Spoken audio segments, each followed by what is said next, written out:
Hey guys, I'm Dr. Anthony Gustin. And I'm Chris Irvin. This is question number 58 of 268 questions that we have put in our book, Keto Answers, which is that. It's 268 questions and all the answers that you need to know to simplify keto and everything keto. Yeah, so the question for this video is, what sports are the ketogenic diet best for? Chess. It would be pretty great for chess. Yeah. I don't know that can we call it a sport? We'll call it a sport. I would we don't say want it's to pretty offend competitive. anybody. All right, well, Yeah. we don't want chess is a sport for sure. Yeah, so chess. Chess number one. That's it. Yeah, that's it. Okay, there's a couple others. Realistically, there's a couple others. Which ones are pretty great? What would you say? Do you think running is a sport? Yeah, I do.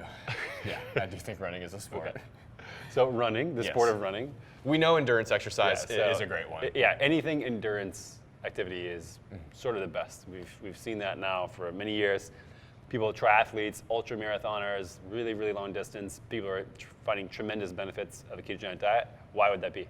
So one of the biggest reasons is that on the ketogenic diet, we're able to tap into a larger fuel source. So when you're a carb-adapted athlete, you're only able to use the carbs that you can consume and the very limited number of carbs that we can store as glycogen. So that's not as big of a fuel source as we can use on keto, which is our stored fat, which can be, even in the leanest of athletes, over 20,000 calories. So for keto endurance athletes, we're just able to have this much larger fuel tank that can keep us exercising at a high level for a long period of time without having to worry about, using carbohydrate gels and upping our body with sugars to make sure that we can keep performing.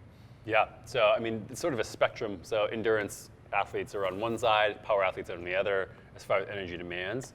And it's not saying you can't do power sports on a ketogenic diet, it's just less advantageous. You get less of a boost from that than you do with endurance sports. Yeah, so it's pretty safe to say that endurance sports are probably one of the best sports for keto, but any of the sports that kind of fall as an in-between, I think that keto can actually be really great for sports like basketball or soccer where there's still this endurance component to it, but there's also this explosiveness, and that's also why it's important when we start looking at keto for sports that we allow for a really long adaptation period. So we would never suggest for athletes, especially high level athletes who are doing this for a living, we would never suggest that they switch to a keto diet in season. Yeah. This is going to be, you're going to see definitely decrements in your performance during that time.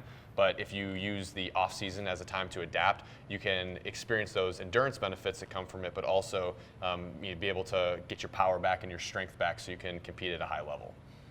Yeah, pretty much any physical performance is going to probably improve on a ketogenic diet. There's some small areas here where if you're competitive, if you're a CrossFit Games athlete, if you're an NFL, wide receiver, for example, or even a lineman or linebacker, it's